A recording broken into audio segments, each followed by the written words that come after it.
Now, I grew up a couple of villages away from the village of Southend Bradfield. You might not know Southend Bradfield. It's nothing much to write home about, really, chiefly famous for being a little bit less nice than the rest of Bradfield. I'm sorry if that was where you happen to be from. But each December, the village of Southend Bradfield is lit up by what I can only describe as an arms race. It started, I suppose, 20 or 30 years ago now, and with a farm at the west end of the village. And then over the last 20 or 30 years, it's rippled out into other clusters of homes and little streets and courts. And now each December is marked by a new declaration of war in the war of the illuminated Christmas decorations. It really is quite extraordinary. Snowflakes and Merry Christmases and ho-ho-hos and jingle bells and illuminated snowmen and, a few nativity scenes, most of all Santas. There's a Santa in a light aircraft, Santa in a hot air balloon, Santa who goes kind of up and down with a parachute on the side of a wall. And one or two Santas even make it into sleighs with a few reindeers. It is extravagant and extraordinary, gaudy and giddy. It is unbelievably tacky. I love it. Absolutely love it. And we used to take people there each year to see it. Hundreds of thousands of bulbs. And goodness only knows how much power it must drain from the national grid. If there is a blackout this December, do you know they're still running it with the current electricity prices? Extraordinary. Southend Bradfields. In the middle of the village, there is a little church. Actually, it's more or less a chapel called St. Peter's. And on the side of this little chapel, there's another little light fitting that's been put up for December. It's just a few bulbs, really, a few plain and simple bulbs that spell out some words. Jesus said, "I am the light of the world." Do you know, when I first saw that, I thought that was rather good. Kind of cool, classy, sophisticated, understated, all of this gaudy, giddy craziness wherever you go. And then just in the middle of the village, Jesus said, "I am the light of the world."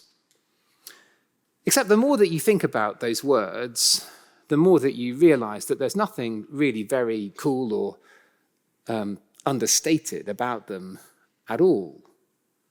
Just think what kind of a man it takes, because remember, Jesus was a man, what kind of a 30-year-old man it takes to stand up one October day and to say, "I am the light of the world."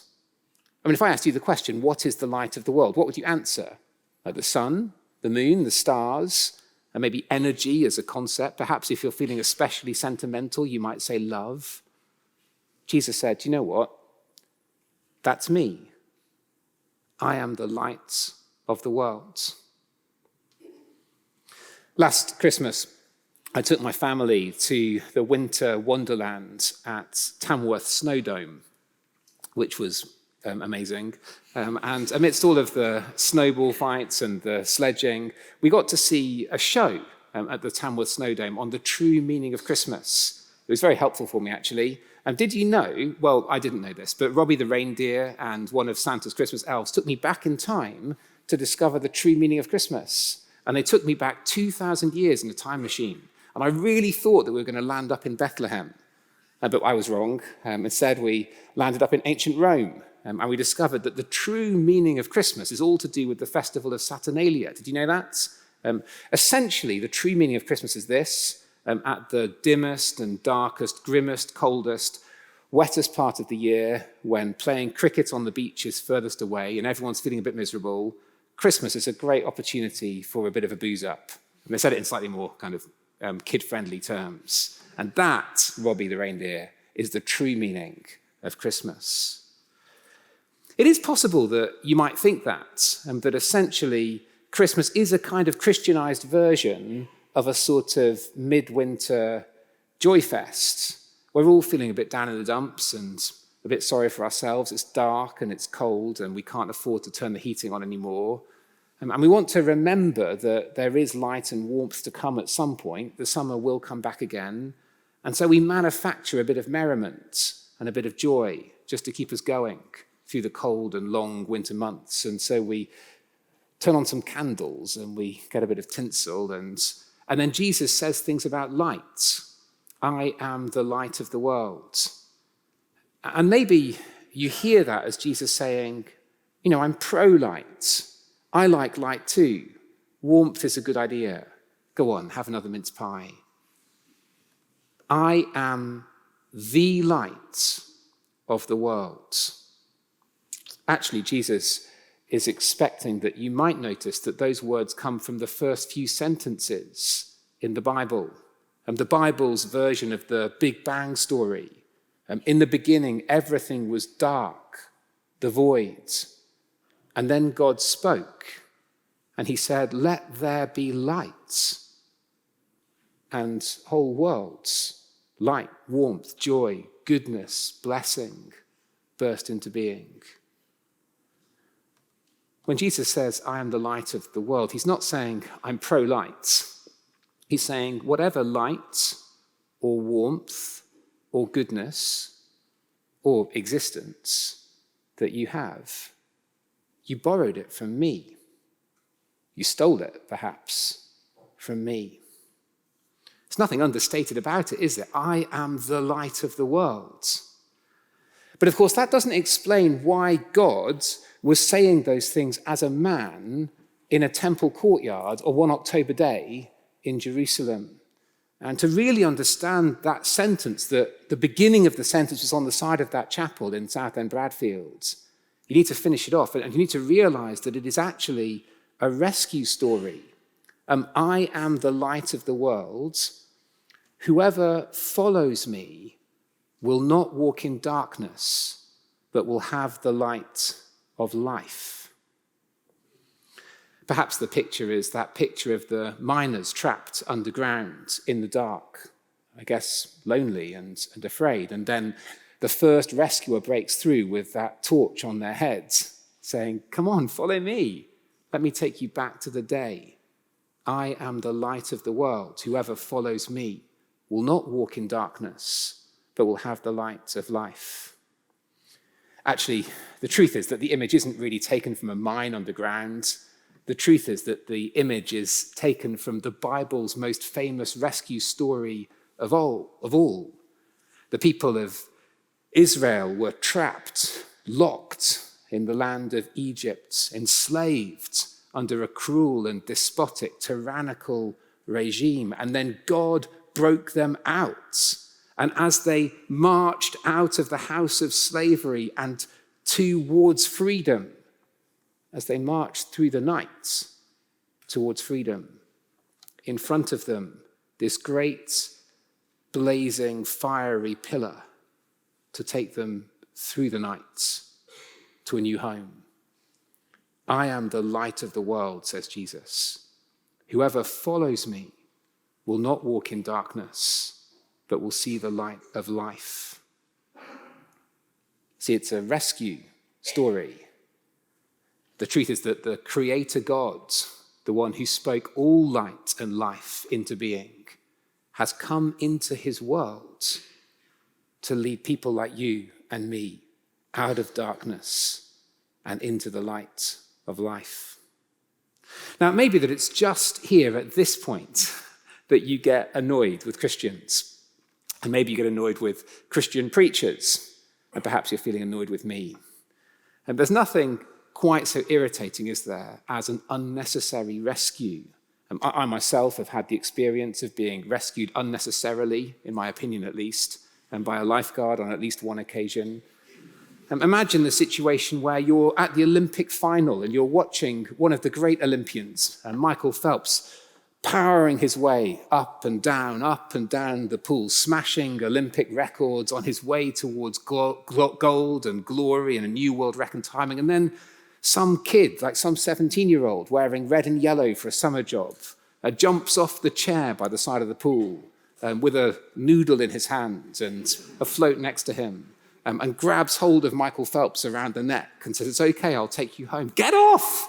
So what are you doing? Get off. There's nothing quite so irritating as an unnecessary rescue story. And maybe when Christians start talking about rescue at Christmas, you kind of say, look, I don't need that. I don't need that. Maybe you do. Maybe you need some rescue, some extra light and life. But as for me, I've got all the joy and the light and the life that I need. I just came to sing a couple of carols. It's also true, isn't it, that, well, if you've ever spent any time with children, you'll know this. It's also true that it is possible to be completely confident that you don't need saving and actually to be in dire need of help. The funny thing is that the people that Jesus was speaking to when he said these words, they thought this was an unnecessary rescue story too. Actually, they were so irritated with him that they chased him away from the scene with rocks. And can I just say that that's not a suggested ending for our meeting together this evening?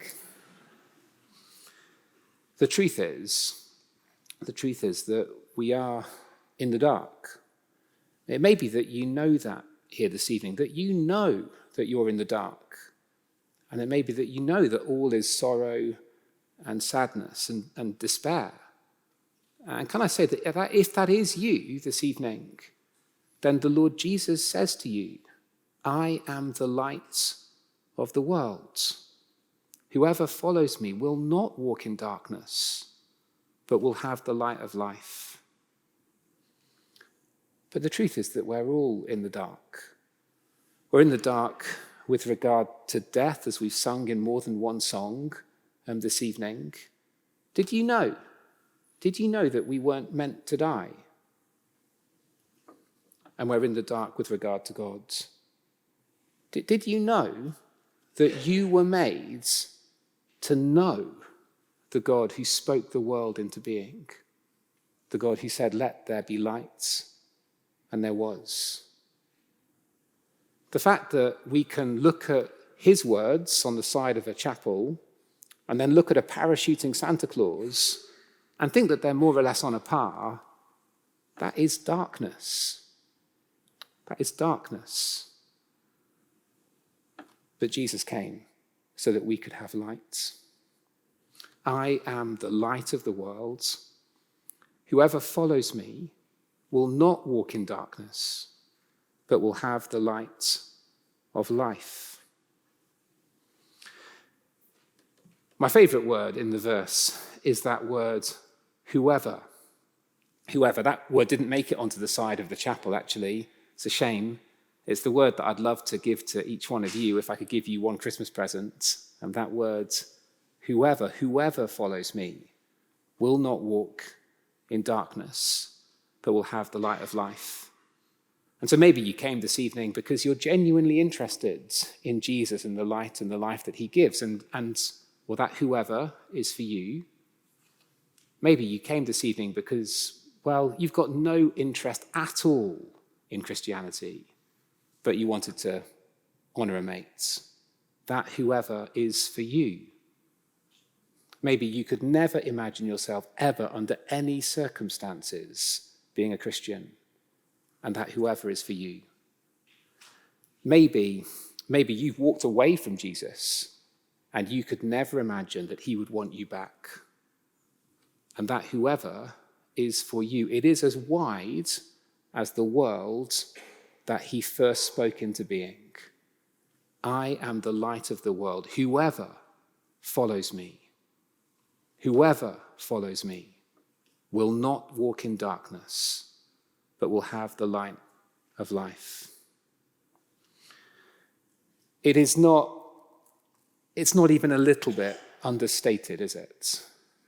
The words that were on the side of that chapel in Southend Bradfield, they're every bit as bold and as brash, you might even say gaudy and giddy, as any of the lights, all the lights put together in the rest of that village. There is nothing cool or sophisticated or understated about it at all. But it is wonderfully good. The Creator God, who spoke all life, all light, all joy, all blessing, all goodness into the world, he has come, and he has come so that whoever follows him will not walk in darkness, but will have the light of life. And do you know what? That could be you And that could be you this evening. I am the light of the world. Whoever follows me will not walk in darkness, but will have the light of life. Well, I hope you'll let me wish you a very happy and a very joyful Christmas and a new year filled with light and life.